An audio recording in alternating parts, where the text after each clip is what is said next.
Okay. Wala namang problema sir. Kahit may magano sa akin, magano, kayo pa rin. Anong pangalan niyo pala? Ako po. Para ano po yung mga... Regent po name ko. Pagkakabanggan. Okay ma'am, ito yung property. Galing tayo doon nag-park. May idea po ba kayo kung gaano kalapad ito? Ano po sir? 14 Meters. 14 14 to 15 meters ang lapad niya. Tapos ang haba niya, lahat po to 1,109. almost 90 meters ang haba nito ma'am. Mga boss, mga ma'am, mga sir. Ayan. Okay.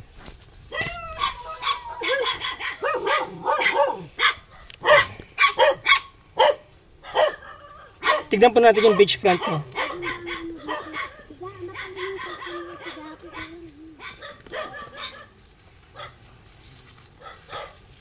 Wow! I can see the beach. Oo. Saka hindi po, di ba may mabato? Ito maganda. Saka hindi po malalim. Mababaw pa sa kanila. Ma'am, maliligo muna ako, pwede ba? Ang ganda ng beach. Oo. Maganda dito. Wow. Oh, mga boss, mga ma'am, mga sir. Kung sino may gusto ng beachfront dyan, ito na. Maganda presyo nito. Okay?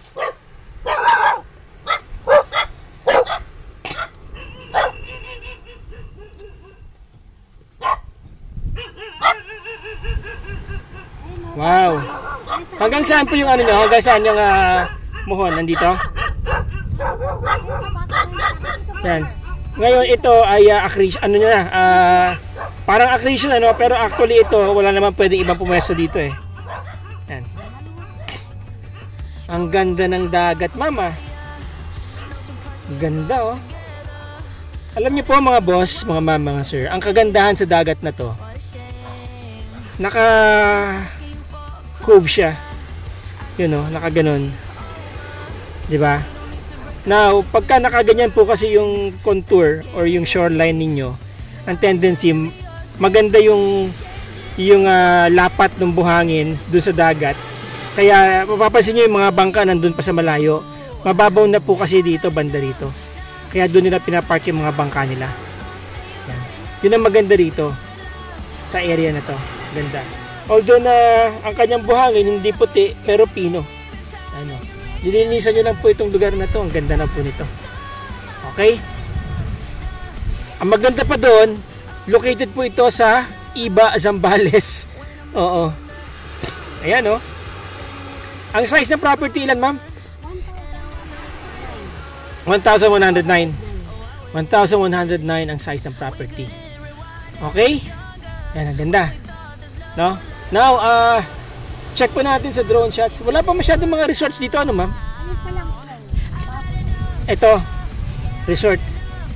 Okay. Tapos, ang doon na banda yung ibang resort, ano? Oo, wala. May nakikita ko doon eh. Oh, yan. Yan. Okay. Maganda, maganda yung lugar po.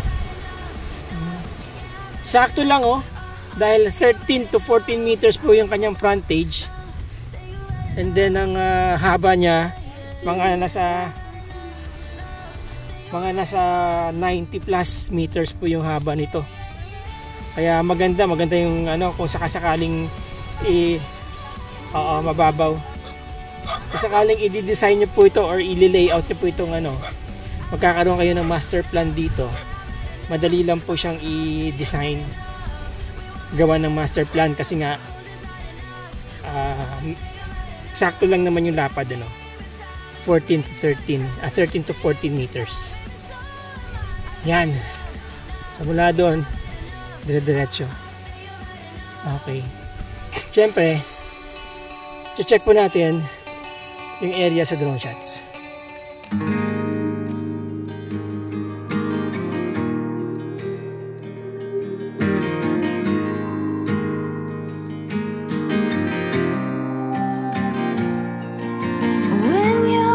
And no one's there, and you wonder who even cares.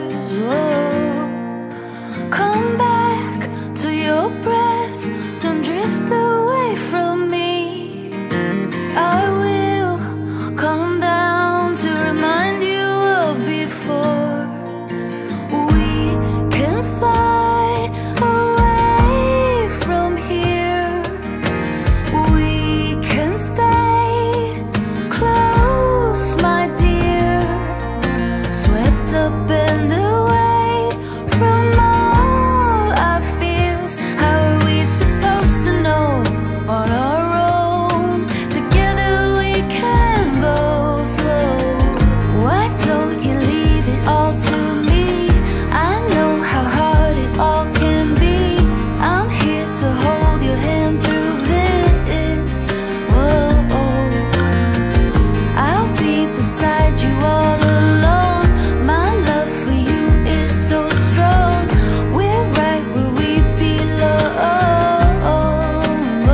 secrets underground. Oh. Your hand on my chest, my heart beats for you. I keep my arms out and hold you like before. We can fly away from here. We can stay close, my dear. Swept up and away from all our fears. How are we supposed to know on our own? Together we can go slow.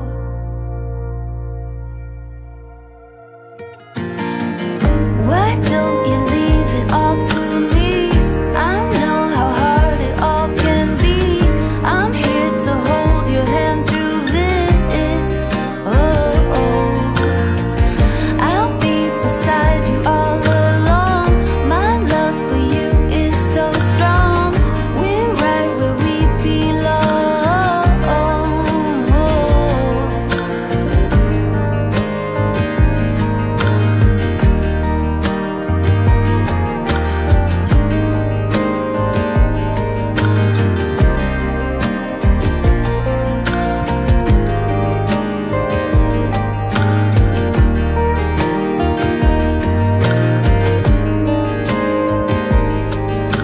Together we can go slow.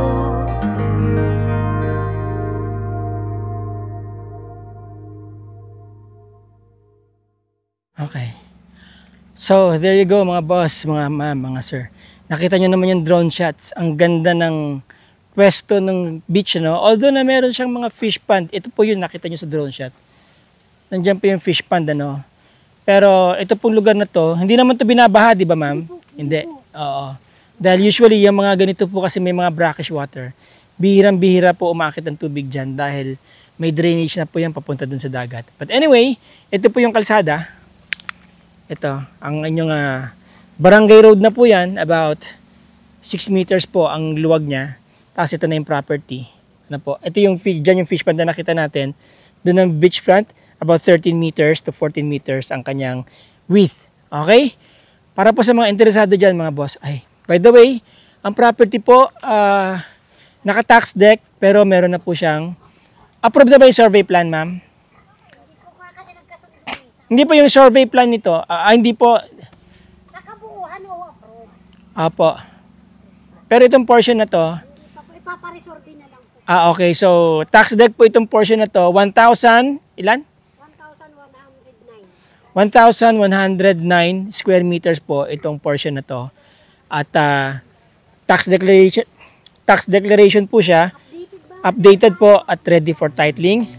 Selling for 4 million pesos. Beachfront mga boss, mga ma'am, mga sir. Okay? Very accessible. Yan. Ang property po is located sa Iba, Zambales. Ano po? Dito sa Barangay Amungan. Alright? Kung interesado po kayo sa property na to, nandiyan po ang aking mga contact details, Viber, WhatsApp, and Globe. At ang aking email, nandiyan po sa baba. Facebook link ko po, dyan sa description. Dyan nyo po ako i-PM sa description po dyan sa link na yan para masagot ko po kayo kaagad. Sa mga interesado dyan, magsabi lang po kayo kung kailan nyo gusto mag-visitation, viewing, or ocular. Maraming salamat sa inyo mga boss, mga ma'am, mga sir. Till the next video. Ciao.